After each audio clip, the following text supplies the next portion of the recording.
one of the most successful high stakes auction fantasy football players in the game, NFFC Hall of Famer. I actually can't believe that there's a Hall of Fame for that. That's amazing. But anyways, has more than 500K in winnings on NFFC alone. Auction grinder Chris Eibl is back on the show. We're going to talk all things auction for the 2024 fantasy football season, strategy, targets. We're going to get to your questions, etc. Let's get into it here, Chris, with auction strategy. Let's start with general auction strategy. In the past, we've talked a lot about setting a budget before you go for each player. Obviously, we're going to have player baselines when you go in. Generally, though, how do you prepare for a high stakes auction? I like to be very loose when I'm budgeting so I can stay flexible and adaptable to bargains that are inevitably going to come up over the course of an auction. And so what I find is the strategy that works best for me is early on, I'm trying to grab two absolute studs, clearly first round quality players in the $100 to $110 range. And what I find is that the $90 to $100 that I have remaining is enough to pick off values the rest of the draft. The reason I go for those two studs early on isn't necessarily that I'm going to get a discount on them, but by forcing that money into my starting lineup, I don't have to worry about if I only go values, I'm going to end up with a lot of valuable players on my bench. So that $100 to $100 that I'm forcing myself to spend early on allows all my money to get in my starting lineup. The other thing I'd say is as I'm rounding out my teams with that $90 to $100 remaining, I'm really focused on having complete players at my wide receiver spots, usually spending $15 minimum per player. Because I know if I spend my money too quickly, it's not the worst thing in the world if I'm short at QB or running back to positions that I can generally make up on the waiver wire. Yeah, for sure. And so it sounds like you go in with a plan to do stars and scrubs, but not a plan for which players to do it with. Am I saying that correctly?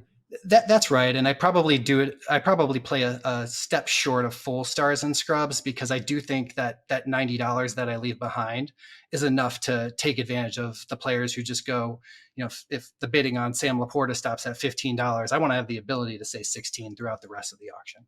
Right. Exactly. Yeah. And that's my thing. Like, people come in with too stringent of a plan. I think we got a question from Lloyd Christmas. He said, I'm considering using a budget per position this year, something like 20% quarterback, 10% tight end, 40% wide receiver, 30% running back. Is this something you'd encourage? And if so, would you tweak the percentages? I'm curious what Chris thinks. I would not encourage this stringent of a budget by position because like Chris said, I'm not interested in spending a ton at X spot, but let's say some guy that I think is reasonable is going for half of what I think he should be. I need to be in the mix there, right? Like I can't just let values fly by my face. So yeah, what do you think about people who want to set budgets by position? Yeah, I think you hit the nail on the head. I think setting guidelines on like that can be a useful guide, but you have to maintain your flexibility because if you're setting a bunch of rules on who you can or can't bid on, you're really limiting your possibilities. So I'm fine going into an auction with a breakout like that. I would probably shift some of that budget from quarterback to wide receiver, but I really think it's important to maintain an open mind in an auction. And to the extent values do come up, at least know where you're willing to take away money from other positions if a value comes up at a position that you want to spend more on. Do you think at all about how much of your budget you want to spend on starters versus bench? In other words, listen, I want all my bench to be $1 guys, period. And I'm going to spend the rest on starters. Is that something you can go into a draft thinking? Yeah, this is very different depending on the size of the benches in my league and my league size. So I usually in the auctions I draft in Las Vegas, we often have 10-man benches. I'm still trying to get $170 to $180 in my starting lineup because I'm confident I can work the waiver wire throughout the year as bye weeks come up. But I would say if I'm in a home league where my benches might be more shallow, say 4 to 6 players, I'm willing to put all my money in the starting lineup, and I might even be willing to take it a step further and have $1 or two $1 players in my starting lineup just to compress that spending even further when I'm confident that replacement level players will be consistently available on the waiver wire. Okay. What about setting your player values? Obviously, like everybody else, you should be using ETR player values. However, there are certain players I'm sure you feel differently than us about. We'll get to some of those later, but generally, maybe you can talk about how important you think it is for people to have like an exact number. Like I think that Devon Achane, and let me see what we have Achane at here. We have Achan worth $33, right? So if you go to the draft, ETR thinks Achan is worth $33. How important is it to get an exact number like that in your head? And then once you have a number, and you don't have to agree with us, you could think Achan is worth more or less or whatever. But once you have that number, how important is it that you stick to that number during the auction? I don't spend a ton of time on those values. I think it's important to have a rough idea of what each player is going to go for, just so you can. I like looking at things more broadly. Like if A-Chain or is going to go for 33, I'm expecting guys like Pacheco and Derrick Henry to go for similar values. I'm more keeping an eye on, is that entire tier going for $38, $39 in the auction, or are they going for less?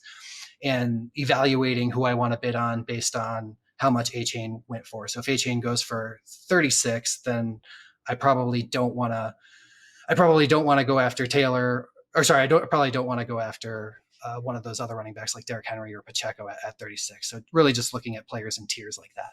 Yeah, yeah. I think that's super interesting way to do it. While we're on the subject of tiers, like let's say there is a last guy in a tier, maybe elite tight end. You think the only elite tight end left is Kittle and you have no tight end. You get to that spot. How are you willing to go over your assigned price for Kittle at that point? Yeah, I think the first thing we have to do in that situation is you have to look at all the values you missed out on. Like if Trey McBride went for $14 three picks ago, you have to let that go. It's a sunk cost. You can only work with the players that are left on the board.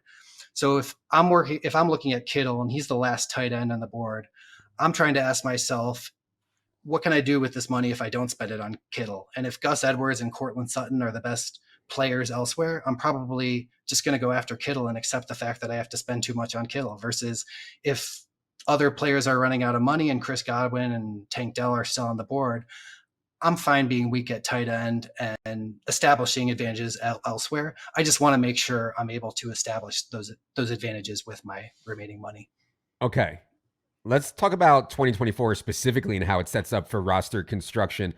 I think all of us like the stars and scrubs build. Again, what we're referring to with this is spending most of our money on the starting lineup, having one or two elite players that we bid for and get, and then just figure it out at the end. And again, on ETR, we have a running list of players that we like, that we think will go for $1 and $2. I would probably encourage everyone to come to their draft with their own list of 1 and 2 players. But anyways, how do you think 2024 sets up specifically for stars and scrubs here, Chris? I think there are a few factors that are in favor of going a little closer to the stars and scrubs route this year than usual. One, the one that stands out the most is the QB values. I think we saw a lot of questions from people who want to wait on QB, take guys like Caleb Williams, Jaden Daniels, even less exciting options like Brock Purdy. I think you have so many opportunities in that $2 to $3 range at QB that you can feel comfortable waiting and not spending money on. And you don't even have to worry about the Caleb Williams and Jaden Daniels. To the extent the hype increases and they have another great preseason game, that's just going to push guys like Dak Prescott or Jordan Love down, because no one's going to want to spend money on multiple quarterbacks in a single QB league. So I think that QB value makes it easier to spend a couple bucks at that position this year. The other thing is, from my perspective, I've been pretty frustrated in snake drafts when I end up in the 9 through 12 range this year. So I just want to make up for those teams and have the ability to go after those top 8 type players. One other kind of market factor that I'm seeing that makes it helpful to go the stars and scrubs route this year is just there are a lot of split backfields right now with some ambiguity, whether it's Cincinnati, Tennessee, Washington, Carolina, and then even some backfields that even aren't necessarily split, but are just cheaper, like Singletary in New York. I think all those ambiguous backfields provide a lot of opportunity to get a starting quality running back. Like it wouldn't surprise me if a Zach Moss was available for $4 and he ended up filling that spot just fine. Yeah. Also, I would say like there's going to be wide receiver values. And like I think that in home leagues, and depends obviously what your draft is like, but in home leagues, from snake perspective, Brian Thomas, Rome Odunze, Rashid Shaheed, Jordan Addison, like there's going to be a lot of guys that kind of slip through the cracks in snake drafts. And I think we'll probably go too cheap in auctions too. And all this just leads me back to stars and scrubs being the right strategy. I think you mentioned wide receivers a couple of times, Chris. We've seen, I know you're playing the best ball stuff. we've seen this wide receiver thirst be completely nuts in best ball, like to the point where I actually think it might be getting somewhat jumping the shark. I do think, and I've talked a bunch about this, and we'll have a video about this soon in home leagues, that getting running backs early actually makes more sense because there's so many wide receiver values that I want in home leagues. So I don't know. I guess my question is, how much do you think the best ball wide receiver thirst will spill over into the auction streets this year?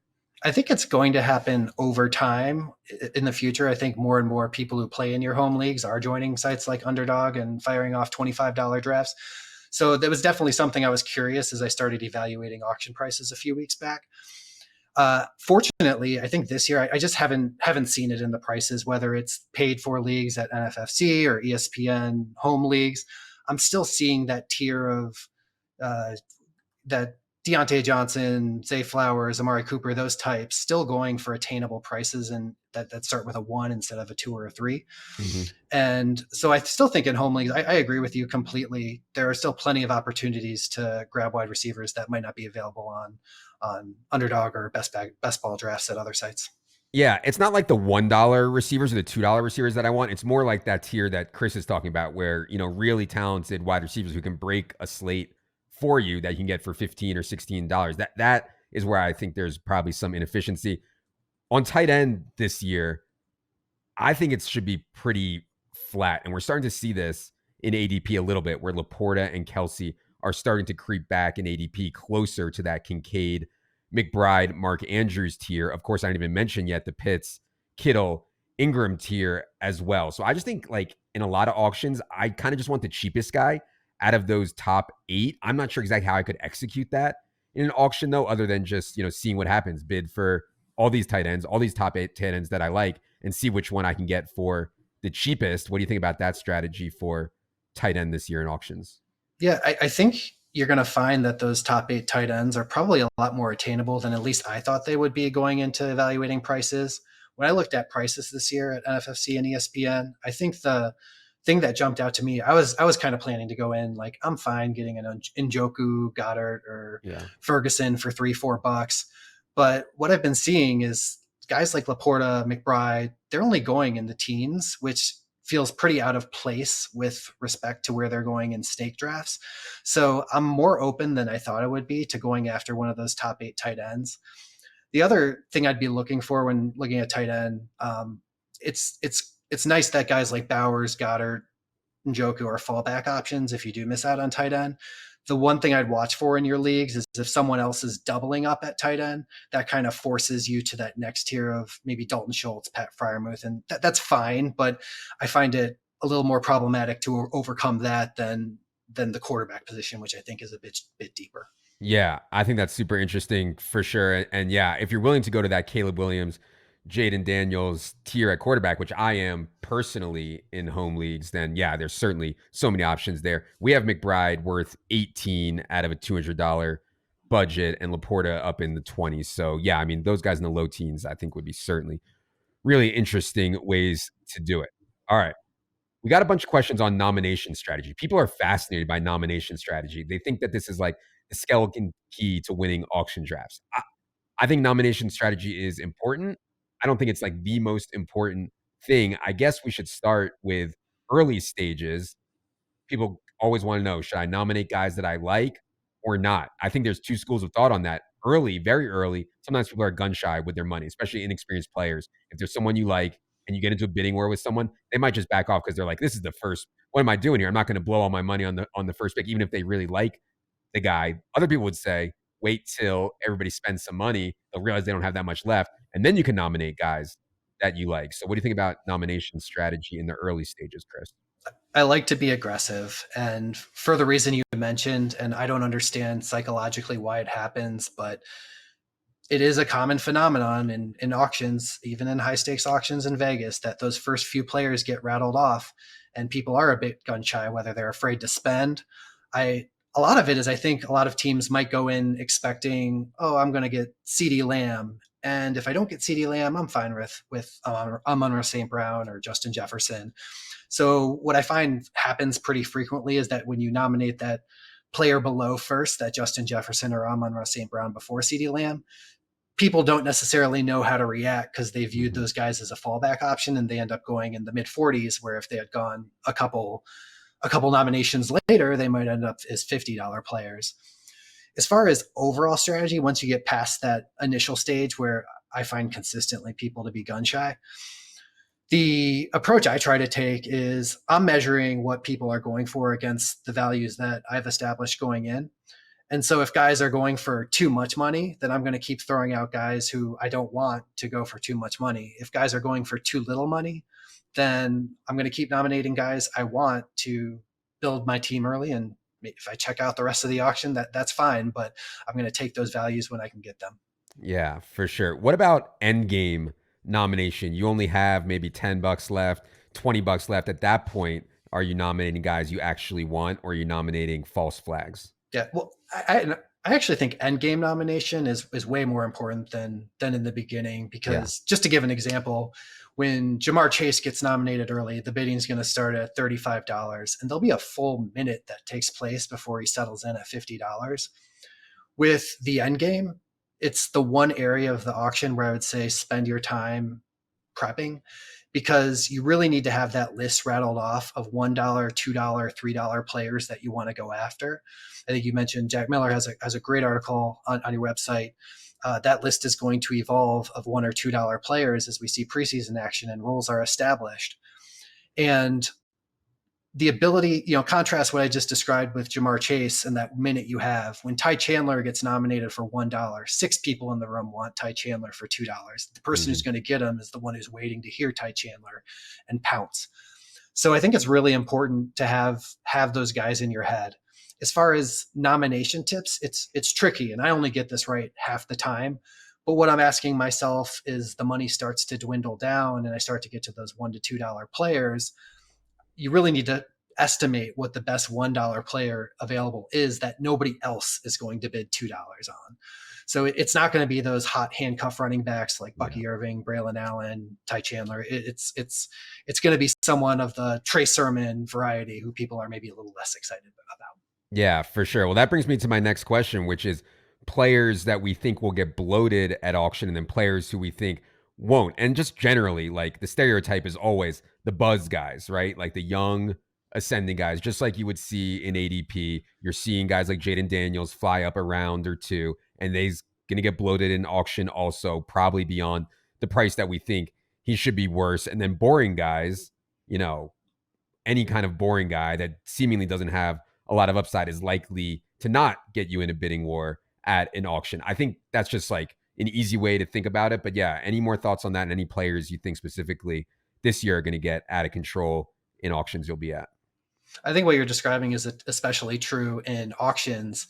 We get so conditioned through our best ball drafts and through some of the other events people participate in where you need to beat large fields of teams to win. I don't need A Chain's upside or Malik Neighbors upside to win a standalone league. Yeah. So those are the types of guys who I'm fine taking those guys in those large field contests, because I know that ability to hit a 50-point ceiling means a lot in those contests. But to just win my league, I don't think those prices should necessarily carry over to auctions. The other type of player I see bloated is sometimes I'll see people just following ADP. So you get past, like St. Brown and Jefferson, and then Marvin Harrison or Chris Olave come up. And just because they go a few picks later in drafts, they end up pretty close, maybe within $8 to $10 of price of those guys. And I think the gap between those tiers is a bit too great. So the top guys in tiers, I think, go for a bit too much in auctions, and those upside guys, as you described.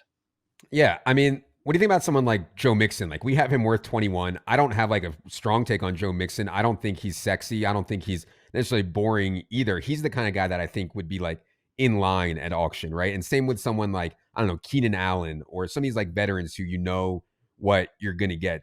Terry McLaurin, Najee Harris. I don't see those guys getting away from you. So if you're planning, I feel like if you want to know where guys are going to end up in the auction, these veteran boring guys is a good place to start, where it's like they're not going to go for that much more than I think we have them as they should go for, if you follow what I'm saying. Yeah, I agree with you. Those are perfect archetypes to go after. And I'm not necessarily focusing in on Mixin, but I'll be in on all those players in the sense that I'll be bidding 60 to 70% of what I believe their value to be. Right. And if I go in not caring which one I'm going to get, I've seen, the class of running backs that might be considered not that exciting, but you'll get single dollar values on guys like Ramondre Stevenson, David Montgomery, James Yeah. Conner. And especially if you're going stars early on, it's just a great way to fill your running back room and not be hurt or playing from behind. Oh, for sure. Yeah. God, I should really do more auctions because, God, you know, every time that I do a draft and I get pick 11 or 12, or even 10 these days, I'm like, I just want to give up, and like auction is just so much more fair where you can build whatever kind of team that you want. And then also you can still do the kind of structures that I like to do where, like Chris is saying, James Conner for, I mean, what do we have James Conner for? We have James Conner for 13. If Chris is saying I can get James Conner for single digits because he's a boring guy as part of a Stars and Scrubs build, sounds like it's an absolute smash to me. Okay. Anything more you want to say on Endgame before we get out of the strategy portion here? No, the only other thing I'll say is it really dwindles down to only a couple other players having more than $1. That's when I start to focus more on those other players' rosters, just to understand what their needs are, because it really helps me when I'm trying to figure out who those $1 players are that I can nominate and get away with. Okay, cool. You don't have to answer this if you don't want to. I know you're playing very, very, very high stakes, and your opponents are, or some of your opponents are probably listening to this. But are there any players you have differing views on than the ETR ranks? Again, Chris is playing very, very high stakes, and does not have to do this whatsoever. He's really joining the show because he's a great dude out of the goodness of his heart and likes to help people. But anyways, Chris, any players that you think you are higher or lower on than ETR? No, thank you. And Devon, A Chain, and Neighbors we covered in an auction format. Yeah.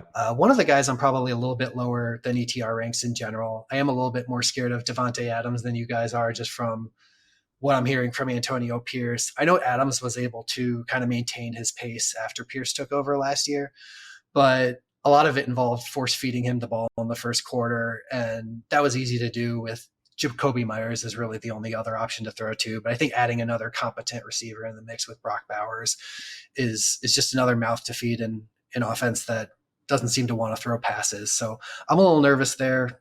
Don't love Luke Getsy. Not a lot to love there for me.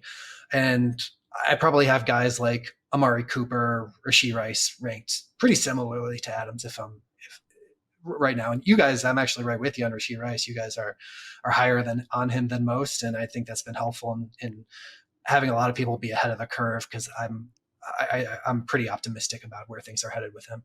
Yeah, for sure. Yeah, Rasheed Rice has been like I've been trying to get him in every draft over the last few weeks. I on Devonte Adams. The crazy thing is we're actually lower than market on Devonte Adams. I mean, based on home league ADP, we're lower. I mean, people are still clicking Devonte Adams, and we have some serious docs on Devonte Adams for age curve stuff, and obviously the boomer stuff with Antonio Pierce. Also, it's just tough when a guy's earned targets such a high rate in his career to not give him 23, 24, 25% of the targets. But yeah, I could see that one falling off fast. And yeah, I feel good about us at least being a little bit lighter than market on him. Do you ever do any Superflex auctions? We got a couple questions from people who are in Superflex auctions. This is a harder one for me to think through on strategy because obviously we just talked about a big part of the strategy for Stars and Scrubs is you can get quarterback very, very cheaply in a normal auction. That won't be the case in Superflex. So yeah, I don't know if you played Superflex, but any thoughts there?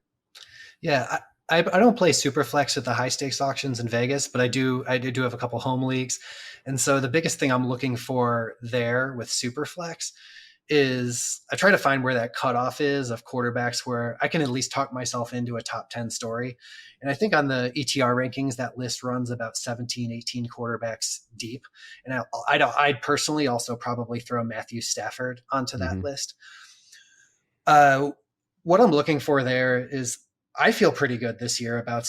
I want two of those top 18 guys for sure, but I'm really excited about getting Matthew Stafford Deshaun Watson, Brock Purdy, spending my money elsewhere if I can. So I'm probably going to work in reverse at that spot in the Superflex auction and see what I can get away with at that bottom tier. If I don't get one of those guys, I really don't want to dip down to that Derek Carr, Bryce Young level of second quarterback. So in that instance, then I don't think it's a horrible move to spend in the 40s on a top tier quarterback. But I really want to see what I can get away with first with those Stafford types. And it got deeper today. We have Sam Darnold now Yes. in the mix as maybe a top 17 or I think on our initial run we came in at like quarterback 21, but I could definitely like squint and see him getting into the top 18 in just base, and then clearly has ceiling to be top 12. Sam Darnold. So yeah, certainly in the mix there. Anything on small versus large league strategy? We have some people out there that are in 10 team leagues. We have some people out there that are in 14 or 16 team leagues. I've talked a lot about when the league is 10 or 10 teams or fewer, I am really trying to get quarterback and tight end elite because everybody's going to be loaded at running back and wide receiver. But I haven't really thought through that too much in auction. Any thoughts on smaller league sizes and larger league size strat? Yeah, for me, league size will just depend on how much you want to compress your money into your starting lineup. So we talked about how with leagues with shallower benches or 10 team leagues, I'm okay spending on just 4 or 5 players. And there's going to be so much talent available on the waiver wire, so many RB2s that pop up out of nowhere just because of the larger pool in free agency. Contrast that to I participate in a couple 14 team auctions in Vegas, and there you really need to have 3, 4 guys on your bench because with 10-man benches and 14 teams, you might be lucky to get one even contributor to come Yeah, out of free agency in a given year. So I would say the smaller your league, smaller your rosters, make sure you're getting more of that money into your starting lineup.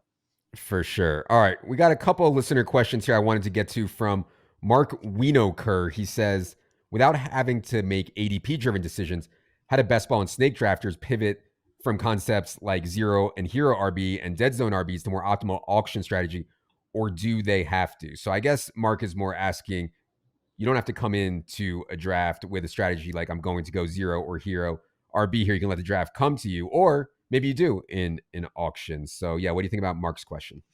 Yeah, I certainly think if you have something that works for you in a snake, you can absolutely copy it. Like you can go zero hero RB if that's what works for you because you think your strength is grinding the waiver wire for those running backs throughout the year.